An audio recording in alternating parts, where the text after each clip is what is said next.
how sort of ironically as an internet marketer, actually you don't use a lot of technology. You described yourself as...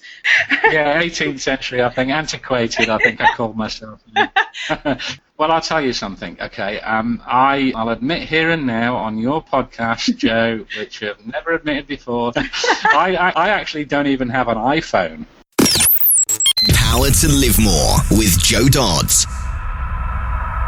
Welcome to the Power to Live More podcast, all about productivity, organisation, well-being, energy and resilience.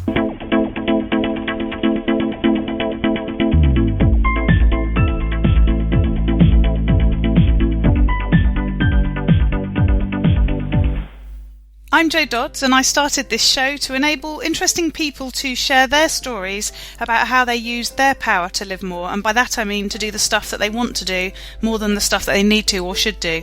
It's about creating a life for yourself where you have the energy, health and space to be happy and fulfilled, spending your time as you'd like, whether that be at work, home or somewhere else entirely. That's your choice. Usually I'm here when Ellie records the intros to the podcast, but on this occasion I wasn't. So usually when I'm here we do a bit of a practice beforehand and then I coach her through it a little bit, and then I might do a bit of light editing whilst leaving in little things that do make me smile as well. On this occasion I wasn't here, and I'm just going to leave it in as recorded, and particularly the end actually made me cry with laughter. But all kudos to her for doing it, especially when I wasn't here, and saving it in all the right place so that I could publish the podcast today. So thanks, Ellie. Really appreciate your help. I'm hoping actually she won't listen to this, though. Dodds, and I'm co-presenter. And today Joe is interviewing Roy Carter.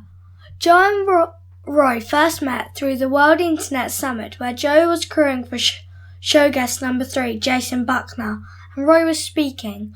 Roy was there with his lovely wife Linda, and Joe, my mum, was there with my dad Simon, and they hit it all off. They now keep in touch via Facebook, as Roy and Linda live on Manhattan Islands in tropical North Queensland, Australia. Roy was born in the UK and is a full-time internet marketer, coach, mentor, writer and international public speaker. He's spoken on stage globally at events like the World Internet Summit and has shared a stage with most top marketers from around the world. He's most well known for helping the ordinary guy or gal to learn how to make a living online from home, and has now taught hundreds of people all around the world how to do just that via his www.imibclub.com. Roy also writes a very popular monthly newsletter, which you can find at http://www.lettersfromasmaliceland.com. Back to the studio. As you can tell, I forgot to actually just type out that URL so that Ellie could read it. So normally I'd just type it out as whatever it was without the W's and the HTTPs and all that sort of thing. But of course, as I left it as a hyperlink in the notes, she did read it letter for letter. And just to explain why I was laughing, the monthly newsletter that Roy publishes is actually called lettersfromasmallisland.com, not lettersfromasmaliceland.com, which is what made me laugh so much. But that's the trouble when you've got URLs and you don't put capitals in the right place. So today I'm interviewing Roy Carter of IMIncomebuildersClub.com. Hi Roy, great to have you with me. Hi Joe, nice to speak to you again. Now, you sound English, but you're actually speaking from Australia. So tell us more about where you are. Yeah, I am English, yeah, and I now live in Australia. Actually, I live in a place called Magnetic Island in Australia. It's in the Coral Sea in Australia. So, yeah, I'm English. Spent 10 years living in Cyprus. A couple of years ago, we've lived in Cyprus in Australia now for a couple of years. We lived 10 years in Cyprus doing the Mediterranean thing, and we now live on Magnetic Island in Australia. So yeah. I'm always so envious when I look at your Facebook posts and see all the lovely views you have just from your house even, never mind just the whole surrounding. Yeah, it's nice, yeah. So tell me more about you, what you do, and where you do it. So maybe less about Magnetic Island, more about if it's a home office, which I know it is. I could talk about Magnetic Island all night. So, but I'm now. What am I? I'm 58 years old. 58 years old. Oh. My God. I'm married to my lovely wife Linda, as you know, and for many years now I've kind of, what do I do? I've kind of made a very nice living online with what I call my easy cash projects, and these days I kind of still do that, and I also have a members only program which is my main focus now, which is called I Am Income Builders Club, where I teach people to sort of do what I do really, and I do all that from my home here on Magnetic Island in Australia. So living the dream, isn't it? The laptop lifestyle and all that. Yeah, it kind of is now. Yeah, I mean, we've been doing that for a while, I suppose, really. But my kind of backstory is I came from corporate life. I used to be a senior manager with a kind of blue chip company in England until I sort of fell down in a ruck one day with a suspected heart attack and had to find a different way of earning a living, really. So. So that's what I did. That's kind of how I ended up doing what I'm doing now, investigating the online thing and learning to do kind of little things that make you money online, and sort of teaching other people to do that as well latterly. But so lovely. That's yeah. So paint a picture for us of where you work when you're doing your work. Are you out on the veranda looking at the gorgeous view, or do you have an office, or? Well. Well, both really, Joe. We've got a veranda that overlooks the ocean here, a balcony that overlooks the ocean, and sometimes I'll work out there. It depends on how hot it is. At the moment, it's very hot and humid. So we have an office here at home as well, where my wife Lynn and I both have our own desks in the office here, and most of the time, really, we'll sit in here at this time of the year with the air conditioning on full blast and working away in here. So we're sort of happily beavering away and in our office, I suppose, really. Yeah, lovely. So tell me a bit about the sort of morning for you. Do you have a particular routine to get into work, or is it just sort of how it goes? I guess you've got the challenge of working with your wife as well. So you're not sort of on your own, absolutely, following your own routine. Yeah. I guess there's a bit of give and take. Interesting. Yeah, interesting that you say a challenge, because most people think it is a challenge working with a partner all day long, but we kind of seem to have that really right. It doesn't bother us. I mean, in fact, I suppose we spend like 24 hours a day because we work together and live together and everything else, but it's fine. And what actually happens, Joe, is that I'm over here doing my thing and Lynn's at her desk doing her thing, and we can go for like a couple of hours without really saying anything to each other because we're so focused on what we're doing individually, and then we'll break for lunch. But we're not beholden to an alarm clock or anything like that, so we'll pretty much get up when we wake up. Our routine, we don't really have a routine, but we'll get up when we wake up, and then we might go for a walk on one of the beautiful beaches, here on the island, and then we'll either come home and have breakfast, something like that on the balcony, or maybe we'll go over to Horseshoe Bay or Picnic Bay for breakfast and coffee, and so on. And we'll sit down at our desk, come home, sit down at our desk in our office, and do some work till around lunchtime.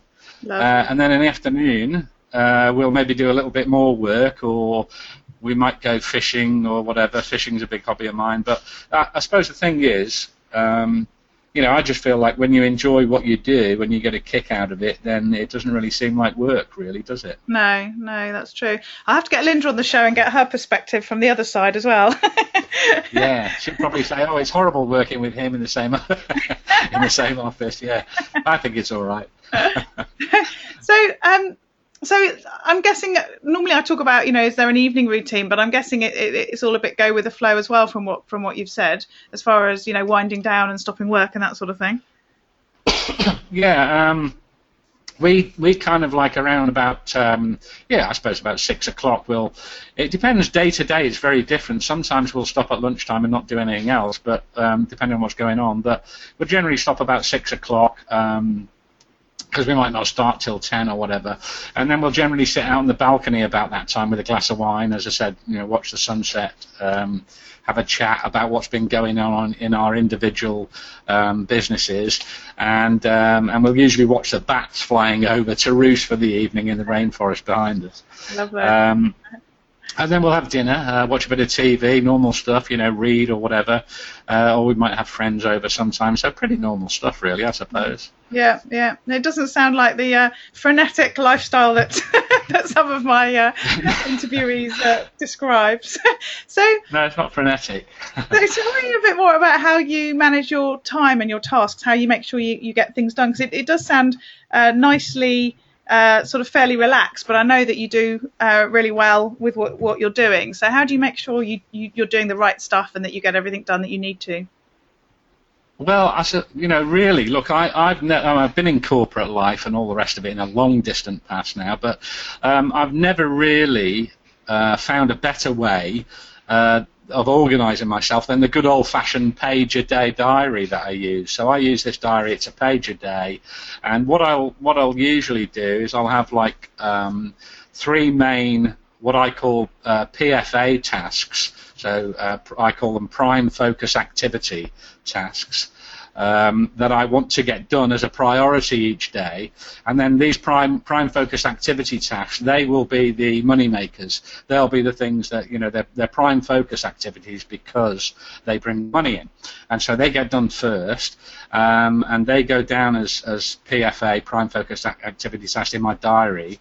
And as long as I get those usually 3 main PFA tasks done in a day, I'm happy. And then I'll have like other tasks that need attention. And what I do is I just go ahead and tick each task in the diary as it's done, and I work through those in the morning. And I find like I'm more productive and creative in the mornings personally. Some people are different, but I find I can be most creative in the morning. So that's when I'll do things like creating new lessons for my Income Builder projects members in the morning. And create a video for them and teach them how to do something or whatever. And then I'll have things like, following that, I'll do the general task, the everyday task of answering emails to members and maybe making a short help video for one of them and so on. And what I do is at the end of each day, in terms of organisation, I do that. So I have those 3 main prime focus activity tasks, and then in the evening, what I'll do before I stop work, or in the afternoon or wherever it is, I'll actually note down in the diary the things that I want to get done the following day. So it's classic time management stuff, really. But I do actually use a physical diary rather than having it online. Yeah. And then what happens is then as soon as you sit down to your desk in the morning, you kind of know exactly what you're going to do and in what order. So you don't wake up in the morning and think, okay, well, what am I going to do today, and waste the first hour wondering what you're going to do. It's already there laid out for you. So otherwise you waste a lot of time deciding what to do. So that's how I keep myself organised anyway. Lovely. And so on a sort of more macro level, rather than day to day, do you have a planning process to know what you're doing sort of weekly and monthly and this quarter and in the year sort of thing? How does that feed into those 3? Yeah, look, I'm very, I suppose, a bit different than everybody. I don't kind of, having reached this age and experience, I kind of treat things very kind of relaxed, and I do stay organised day to day, and I do have like goals that I want to achieve. So, I'll have. a lot of people will say to you, well, okay, well, I run my business and I have like yearly tasks, yearly goals, which I break down into monthly goals, which I break down into weekly goals, which I break down into daily goals. I'm not as formal as that. I don't look pretty much more than, rightly or wrongly, it's worked for me. I don't look much more than about 3 months ahead, because I think a lot can happen in 3 months and things can change a lot, So I'll say, okay, kind of this is where I want to be in 3 months' time, and this is where I want to be, in a month's time. And generally, what I tend to do is I'm kind of like working month to month. So I know what I want to achieve this month, and I'm thinking, okay, well, this is who I want to JV with or promote for me this month, joint venture with me or whatever. This is what I want to achieve from membership rates, and so I'll have my goals like that, and I've got a whiteboard in front of me as I speak now. I'm looking at that on the wall, and I know at any one time, any given time, what my average, what the income is for the month, the number of members this month compared to last month, of my main IM Income Builders Club, and I have other membership programs as well, and it's all in front of me at a glance. But we don't take, we kind of like, we obviously you have to treat it like a business, because that's exactly what it is. You don't treat it like a hobby, or you'll get nowhere. But I think I'm just much more relaxed about things than a lot of people. I keep my eye on things. I like to. The big thing with my business, it's all about, in whatever I'm doing with all my membership programs, whatever I'm doing, I'm actually helping people. So you get a big kick out of that. And as long as you're progressing and moving forward, then I'm fairly relaxed about it, I suppose. Yeah. I've gone beyond the whole, when I used to be in corporate life, I was like, oh my God, I've got to get to this meeting, and you're dashing down motorways and up and down and things like that. Those days are gone, really. It's kind of a lot more relaxed these days, I suppose. So at the beginning before we came onto the recording, we were talking about how sort of ironically, as an internet marketer, actually you don't use a lot of technology. So we were talking about, podcasting and things like that, and how we seeing that as sort of 21st century. And I think you described yourself as, was it the 18th or the 19th century? Yeah, 18th century, I think. Antiquated, I think I called myself. It works, though, But I'm sure there are some tools or apps that you're using that are particularly good that you'd recommend. What are the sorts of technology tools that you're using? Well, I'll tell you something, okay? I'll admit here and now on your podcast, Joe, which I've never admitted before to anyone else. I actually don't even have an iPhone. Okay, I don't. No. Every single internet marketer or top-level marketer, they've all got iPhones and everything else. I don't have one. I have a phone which I don't generally use, and if I use my mobile phone, it's basically to call. I don't take pictures on it. I don't connect to the internet on it. I don't do anything else on it.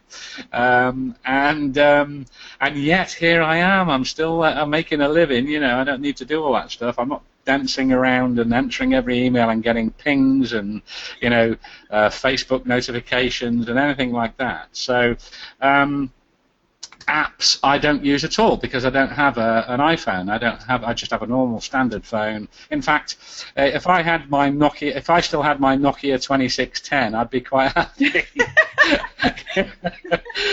From you, it was like a half brick, wasn't it? A mobile phone like a half brick. But no, I don't. I mean, I'll tell you something. What I couldn't live without. I'll give you my kind of top 3 tools, if you like. They're not apps at all, but my top 3 tools, what I couldn't live without to run my business really is my autoresponders. Yeah. So I use Aweber and GetResponse to send out emails and broadcast emails and sequential emails that go out with lessons for my membership programs, things like that. So I rely heavily on that, and that's magic. I mean, I just think they're a major part of my business, the autoresponders. And then I love actually the membership tool that I've just started using, which I run my membership program from. My main membership program, I Am Income Builders Club, is all run from this one tool, which is an online tool. It's not software; it exists. It's online. Yeah. And it's called ValueAddon. And honestly, I don't know whether you've ever heard of it, but it's so simple and easy to use, and intuitive to use right from the get-go, which is good for me because I'm a complete technophobe. I don't like, if I kind of learn a new bit of software and then I don't use it for a month, I have to go back and learn it all again. So I don't like doing that. Yeah. No, I've not heard of it. It sounds good. I have been looking at membership software myself, so I'll definitely check it out. It sounds good.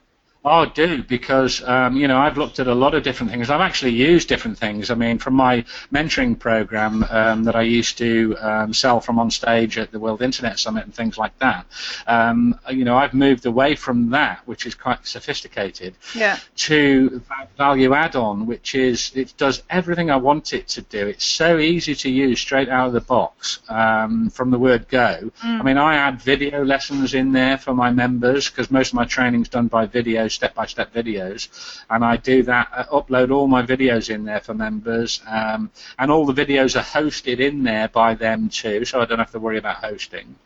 So it's just it's a brilliant tool if you want to run your own membership program, and it's really way too inexpensive for what it does. I think it's about $37 a month or something ridiculous like that. It's quite incredible. It does everything I need it to do, and it's making me an awful lot of money in terms of my membership program. So that's it. Autoresponder, my ValueAddon membership program, and then I'd have to say probably Dropbox, where I can save everything, all my work and files. And I access that anywhere I happen to be in the world. Yeah. So, as I said, I'm really not a big apps user or anything, to be honest. But if you give me an iPad and those three tools, my autoresponder, ValueAddon, and Dropbox, and I can run my entire business from really anywhere in the world. So, for me, it's all, I'm all about keeping it simple. I do that with my training for members and things. I try and keep everything really simple and step by step because I don't like complicated myself. I like easy. I don't like complicated. I like easy. Yeah. So, as I say, if you gave me those three tools, I can run my whole business just from those three tools on an iPad, really. Yeah. So. Yeah. Great. So I'd go on now normally to ask you about what you do to relax, but I think you've already talked about how you have a fairly relaxed life already. But tell us a bit more about, apart from the de-stressing, the sort of keeping healthy stuff, the diet, nutrition, exercise, sleep, what you're doing in that regard. Well, first of all, to relax, what I do is I go fishing. It's easy. Fishing is something that I'm probably one of the best places in the world to go fishing. Yeah. To relax, and living pretty much right on the Great Barrier Reef here. It's a great place to go fishing, but there is something a bit ironic, I suppose, to part of my love for fishing because I actually do most of my fishing from land here, so it's either the beach or I fish from the beaches or a pier or a jetty because on the rare occasions that I venture out on a boat, I get really, really seasick. So my favourite hobby is fishing, and I can get seasick on a duck pond, So, but I find that when I'm fishing, I can just empty my head of anything really, and everything else just goes. I'm completely sort of in the moment and at peace when I'm fishing. So that would be the way I relax mostly. Yeah. But in terms of how do I keep healthy, so like diet, nutrition, exercise, all the other stuff, that's an easy question to answer as well because how do I keep healthy? Well, the easy answer is I don't. Seriously though, I'm really very naughty, I suppose, when it comes to keeping in shape. Really, as you know, I lived in Cyprus for about 10 years, and it was all sitting watching sunsets and having a sundowner or 2 or 5 or whatever, and it's it's pretty much the same here on the island. That's the trouble. The island is like there's 2,500 people. The whole population of the island is just 2,500 people, and everyone's kind of walks around, everyone, but people walk around barefoot wherever they go, and it's kind of like very relaxed, an island tone to life, really. And we look out directly over the ocean here, so it's just beautiful, and it's really conducive to being lazy and just saying, "Are you ready for a drink?" And having a sundowner, I suppose. But there's something I'm not good at. I'm really bad. I mean, I have little spurts of doing exercises for a while, and then usually I lapse at some stage and feel very guilty about it. But I mean, we kind of eat very healthily. Lynn's a great cook. My wife Lynn, she's a great cook, and we have all fresh produce, and we eat the vegetables and fish, and our diet's fine. But I do really need to get a grip and stick to some kind of regular exercise and sort myself out, really. Maybe make it part of a daily routine or something. So I'm pretty naughty in that area. That's not something I'm good at, I suppose. I'm laughing that the podcast is acting like a bit of a coach, because you're saying, no, I really must do it. I'm going to do something about it. yeah. Brought it home to me, yeah. So what about learning and improving yourself? I know that you sort of develop what you do quite a lot and have done since I've known you. So how do you keep up with what's going on? Well, look, I spend a lot of money on different programs just to keep abreast of what people are doing in the marketing online industry. So I spend a lot of money on that just to keep myself up with most things. But really, I'll usually be working with a mentor, very expensive in one sense. I mean, I've worked with a couple of mentors, 2 or 3 mentors, they're extremely good and at the top of their profession at what they do. And it's not cheap, it's very expensive in one sense to be with them and learn from them, but unbelievably inexpensive, really, when you kind of look at what you learn and how that can contribute vastly to your bottom line and your profits. So like I'm a mentor myself, and I have a mentor, at any one time, and pretty much every successful person I know has a mentor. If you look at even Richard Branson and everybody like that, they've all either have had or have right now a mentor where they learn from, because it's the only sensible thing to do, really, is to learn from somebody who's already been successful at that. It's the quickest route to success, is to learn from somebody who's already done it. And whilst on the face of it, a lot of people are put off by like, that's too expensive, and I really can't do that. But you spend 3 to 6 months with a really good mentor who's been there and made all the mistakes and done everything else, and is successvel. And I know from experience that I teach people stuff that will shortcut them, and I've made a load of mistakes as well. So I can shortcut them and tell them what works and what doesn't work. And sometimes it's as useful, obviously, to teach people what doesn't work as it is to teach what does work. And from my mentors alone, I know that I've learned a lot from my mentors, and I've very nearly been about to make a major mistake maybe, and they've said, whoa, don't do that, do it this way. Yeah. And just that one 30-minute conversation has changed the entire bottom line for me over the next God knows how many months. So so the main thing is that I spend a lot of money on products and training. I keep abreast of everything that's going on, and so that I can pass that on to my people. And I have a mentor myself, and obviously what I learn off my mentor, I pass on to my students as well. So that's what I do, really, to keep improving myself and stay abreast of things, really. Yes, yeah, absolutely. So what about outside of business, although that may still include business, things like books, films, music? Do you have any particular recommendations, things that have really inspired you, or things that you particularly enjoy? Books. Books. There's so many, I suppose, I could recommend. I mean, I think everyone with a sort of entrepreneurial mindset is always reading books. So many I could recommend. Well, obviously, everyone has to read a book called "Can a Beer Mat Change Your Life?" Right. that's a great book. It's called Can a Beer Mat Change Your Life, and it's a really good book. It's available on Amazon, and it's by a really clever and a very hugely handsome guy called Roy Carter. So. I thought we were heading somewhere like that. Sorry. Yeah, so no, apart from Can a Beer Mat Change Your Life, I tend to like books by entrepreneurs who kind of think outside the square a bit. And one of the very first books that I remember reading when I was younger of that type, of somebody who really thinks outside the square, was a book called The Lazy Man's Way to Riches. And it's by a guy called Joe Carbo, American guy called Joe Carbo.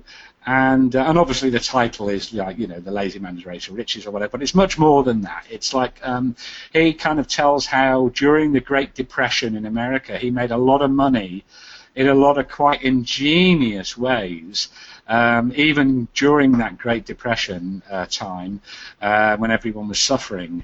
And it's a book that kind of really shows you what you can achieve just by thinking a little differently and outside the square than most people do. It was a book that really inspired me at an early age to kick off the entrepreneurial spirit. I suppose you have that entrepreneurial spirit anyway, maybe, but I was just intrigued by how he was thinking about and approaching problems differently than everyone else would, and how he was making money by looking at things that way. So that would be a big, that would be a big influence in my life. That book from a long time ago. I think it's still available on Amazon. I'm not sure. Yeah. The Lazy Man's Way to Riches by Joe Carbo. Mm-hmm. And as for probably the best book I've ever read, excuse me. Fairly recently, actually, probably only a few months ago, it was recommended to me by my mentor, actually, and the book is called Straight Line Leadership. I don't know whether you've heard of it, Joe. No, I haven't. Sounds really interesting. Right, well, honestly, it's called Straight Line Leadership, and it's by a guy with a weird name. He's called Dusan Djukic, if I pronounce it right. It's spelled Dusan, D-U-S-A-N, Djukic, D-J-U-K-I-C-H. Anyway, the book is called Straight Line Leadership, and it honestly is superb. I read it in one sitting. I couldn't actually put it down. Wow. And it was an absolute epiphany to me, and I actually now recommend every consulting client that comes on with me, I recommend that they read that book, because it is just it's such an eye-opener. Yeah. Best book, and without a doubt, it's the best book I've ever read. And what's the sort of basic principle? What's the straight line leadership? Well, I think you really have to go and read it, because what it does, if I kind of open my diary here, right, because I've actually written, this is how much of an influence it had on me. Yeah. I've actually written in front of my diary here for 2016, and I've headed it "How to Succeed at Absolutely Anything." And then I've noted down, like step-by-step things, the way to think about things. I'm not gonna read it out, because that'll be stealing the thunder, I suppose. I would recommend that anyone who wants to get on, has got any entrepreneurial brain in business at all, goes ahead and reads that. It's not just about leadership. It's about, if you think about leadership, it's also about leading yourself rather than leading others, or as well as leading others. But, it looks at things like, it simplifies things down when you really look at it, because it gets you to ask yourself questions about your own business. So, for example, it's so simple. Like, he does a 4-step thing where he says, okay, you're looking at your business. So what you're really looking at is what's working, what's not working, what's missing, and what's next. And, that's just a simple example of how he breaks things down in one respect. And then he'll say things like, okay, so decision about this particular activity, do you do it, do you drop it, or do you delegate it? And when you start to kind of, when you look at the book, I'm going to read it again and again, because it was just a bit of an epiphany for me. And it's I'm big on simplifying things for other people and trying to make things easy for my consulting clients and members and everything else like that. I like to keep things simple. Yeah. And this book, when you read it, Straight Line Leadership, it's well, it just opened my eyes to think about things in a different way. And I would recommend anyone who runs their own business or feels that they're an entrepreneur in any way, get that book and read it, because you know, I think you'll be glad you did. You know? Yeah, definitely. So you know, books. As for films, I'm really not a big movie watcher, to be honest. I think, well, I know the Shawshank Redemption would probably be one of my favourites. You know, that's ages old now, but a classic, I think. Yeah. I'm a bit of a romantic, so Clint Eastwood did one called The Bridges of Madison County. Yeah. Which is a real great sort of weepy thing, you know, showing my romantic side. And then, so you know, films. I'm not kind of big on films. Music. I've got a really varied taste in music. I like people like Jason Mraz. Pretty much anything by Jason Mraz. He's great. Diana Krall. Yeah. I don't know whether you're familiar with I Diana am. Yes, Krall. I love her. Yeah, she's married to Elvis Costello, isn't she? She is, exactly, Yes, yeah. She's amazing. I just love her stuff. It's so smoky and jazzy and relaxed, you know. She's really great. I love the blues. I've always loved the blues. I love country music, some classical stuff. So really very varied, I suppose, in music, really. Lovely. I'm just trying to remember, a mutual friend of ours, Jason Buckner, was on the show earlier on, and he recommended somebody Caro, I think her name was. So I think he's show 3, and she's a European jazz singer, I think, if I remember rightly. So it might be worth checking her out if you like Diana Krall. Yeah, I'll check them out. I'll check out your podcast. Yes, a little pitch for show number 3. With Jason. Yeah. Lovely. So there's some great recommendations, and I'm definitely off to buy that Straight Line Leadership book. It sounds amazing. Yeah. So enjoy it. It's good. So what about if things don't go right? Then you've painted this idyllic picture of Magnetic Island and your business. What about if you don't have a good day? What about if it rains? Is that just traumatic in itself? Well, sadly, that doesn't happen very often. But you know, I say people over here, they pray for rain because they really need it. You know, sometimes. Yeah. But when things go wrong, when things don't go right, then I kind of look at it. You know, I think, Joe, the older you get, the more you put things in perspective a little bit better. Whereas in my younger days, you know, when I was in the corporate world, I would be like full on. I mean, I remember being national sales manager for a major UK company, and I would I'd have my own sales force. I was responsible for, like, in them days, $10 million worth of turnover, which was across 3 divisions, which was, like, in them days worth probably, I don't know, about 50, 60 million now. But the fact is that I was working all the hours God sent. It's kind of like when, you know, you've got big fire in your belly, you're trying to get ahead in your career and all the rest of things.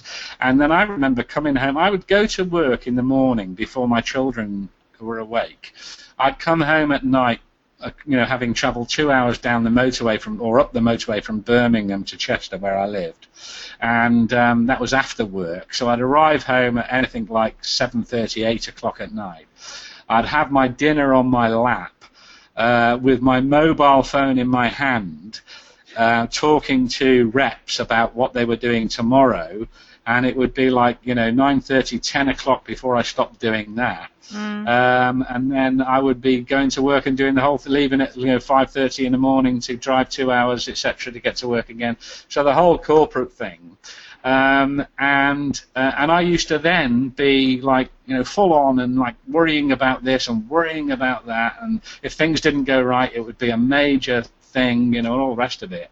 And I think as you get older, what happens is you kind of learn to put things in perspective a little bit.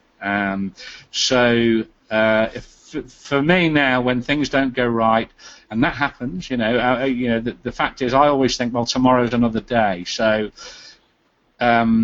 life is always full of highs and lows, really, as we know, as everyone knows. And sometimes, if something, if it isn't going right, I'll usually step completely away from it and I'll just go for a walk, or I'll take myself off fishing, take the day off. And sometimes I'll just say to Lynn, do you know what? Blow this. Let's go and get some lunch somewhere and forget the day, and that's what we'll do. And then what I'll do is I'll come back to the problem with a completely fresh mind. So that's the way I handle it. But one piece of advice I have given to my mentoring clients and consulting clients and things like that about the way to treat these kind of things when you've got a major issue or problem. One piece of advice I'd definitely give to anyone who's got a big problem they're worrying about is that when you've got a problem, it doesn't matter whether it's health or financial worries or someone you love or care for, whatever it is, you will always, people lie awake worrying about money and bills and debts and everything else.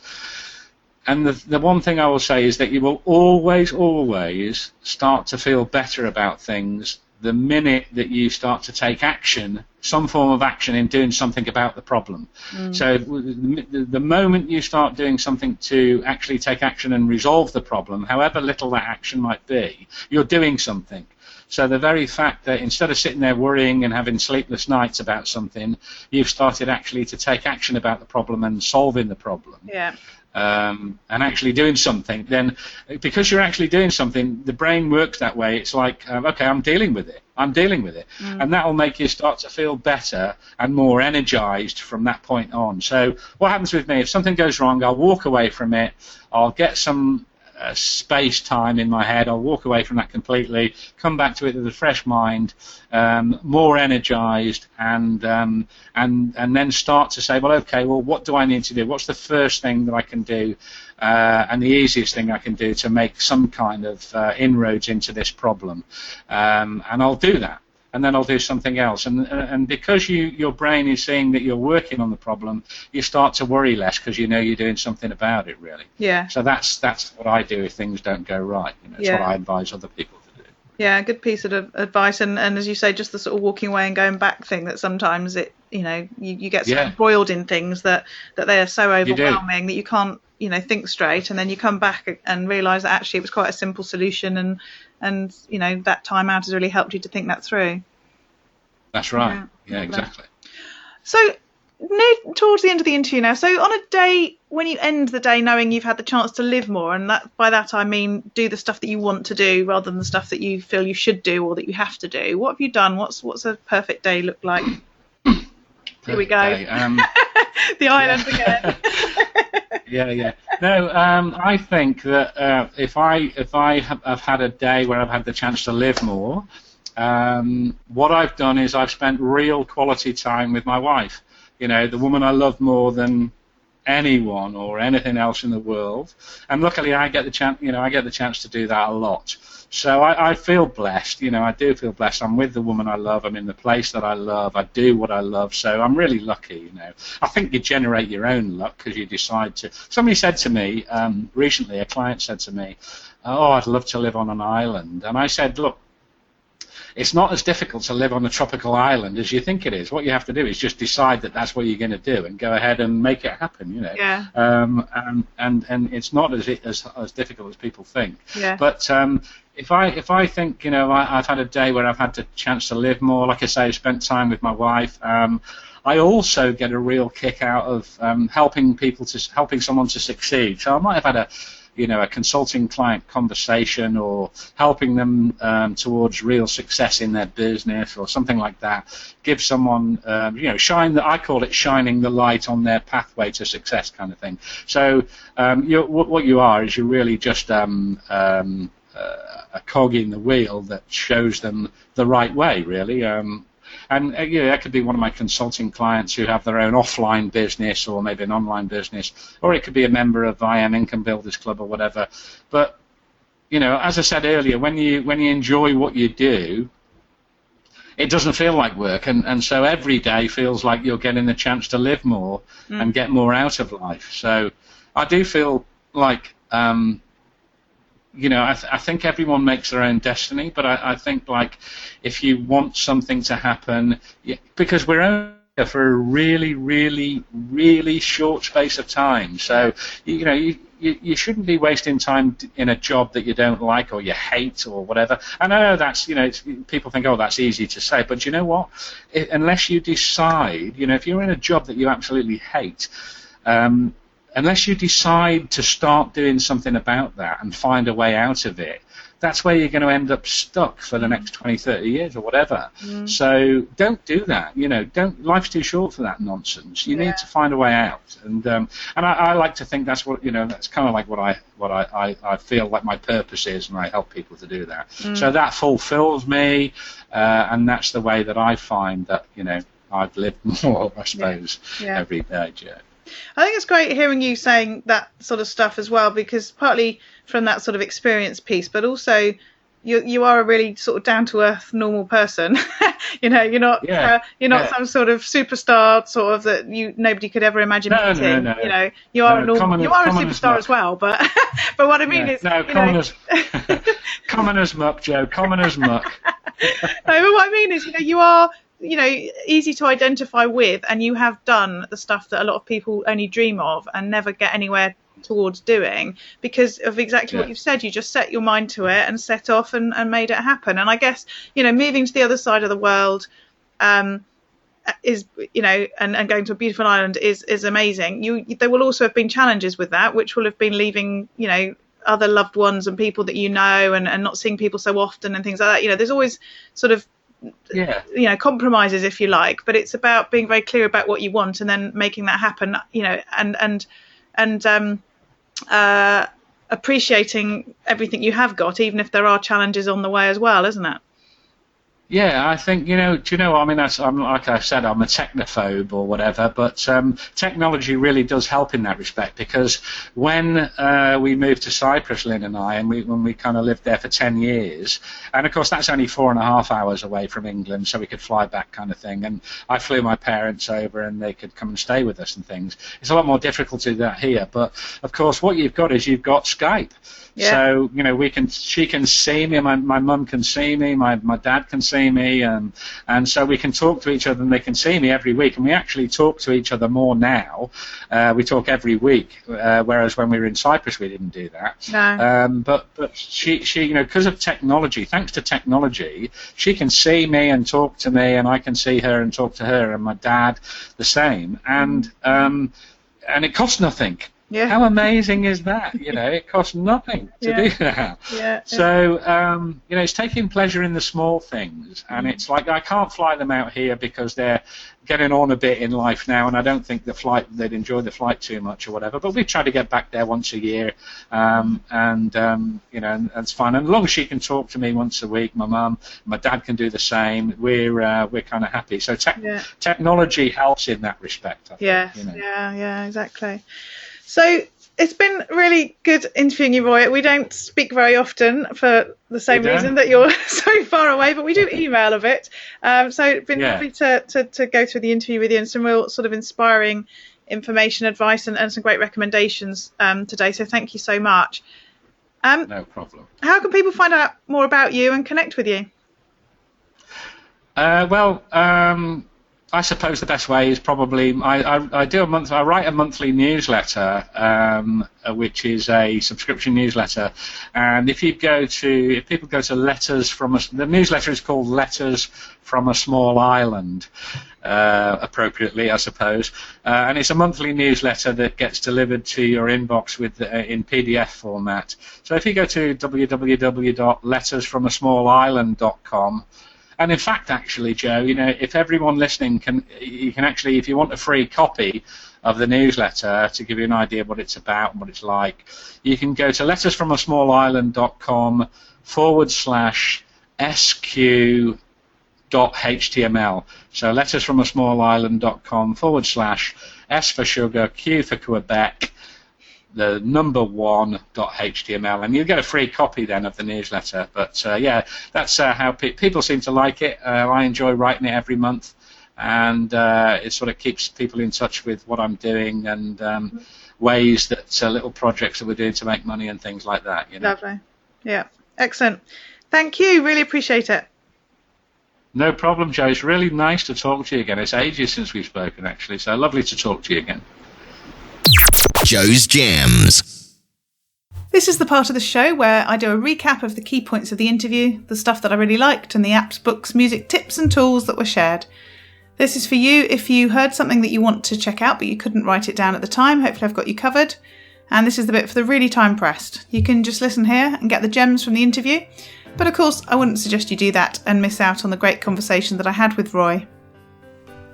The first tool that we talked about was Roy's page-a-day diary. He said that he's been in corporate life and worked for however many years, tried various things out, but never found anything that's better than the, as he put it, the good old-fashioned page-a-day diary, which he uses. And he uses it to list out what he's going to get done on that particular day. So he says he'll have 3 main PFA tasks. He talks about prime focus activity tasks, which he says are the activities that bring in money. So they're the ones that get done first. He puts those in his diary, and once he's done those in a day, then he's happy. He uses a whiteboard to list out basically the business results. So he talks about having the number of members in his membership program on there and various other data that enable him to manage his business, all on the whiteboard in front of him. For email marketing, autoresponders, Roy uses Aweber and GetResponse. I use Aweber too. I've used it for many years. He says he uses them to send out emails and broadcast emails and sequential emails that go out with the lessons for his membership program. And he says that they're a major part of his business. He then went on to recommend the tool that he uses for his membership program, which I actually started using after interviewing Roy earlier in the year. And I'd thoroughly recommend too. It's the one that I use now for my membership site. And it's called ValueAddon. And it's fairly intuitive to use, quite quick and easy to set things up. You can put video, audio and written lessons in there. And they also host everything for you, so you don't have to worry about separate hosting for any sort of video or audio. And it's actually quite cheap. You just pay monthly for it, and does everything you need to do really to run a membership program. And what I like about it as well is that it links to Facebook, so you can have a Facebook group that's private to your members, and the system actually adds people to it and takes them out depending on whether they continue to be members of your membership site. So it does that automatically for you. So that's something that I thought was particularly good. And then the final tool we talked about was one that's come up many times, and that's Dropbox. And Roy says he can save everything, all his work and files. That means he can access them anywhere that he happens to be in the world. We went on to talk about books. The first one that Roy tongue-in-cheek recommended was one called Can a Beer Mat Change Your Life, which actually was written by Roy. So he said you can get that on Amazon, written by a very clever and hugely handsome guy. He then went on to talk about a book called The Lazy Man's Way to Riches, which doesn't appear to be in print anymore, but is available on Amazon by a guy called Joe Carbo. And he talks about during the Great Depression in America, how Joe made a lot of money in quite a lot of ingenious ways, even during a time when it was really hard for lots of people. So he thought that was a really useful book. And then he said the best book he's ever read, which is actually quite a recent one to him, is called Straight Line Leadership, recommended to him by his mentor. And he said it really is good. He couldn't put it down. He read it all in one sitting, and it's been an absolute epiphany to him, he said.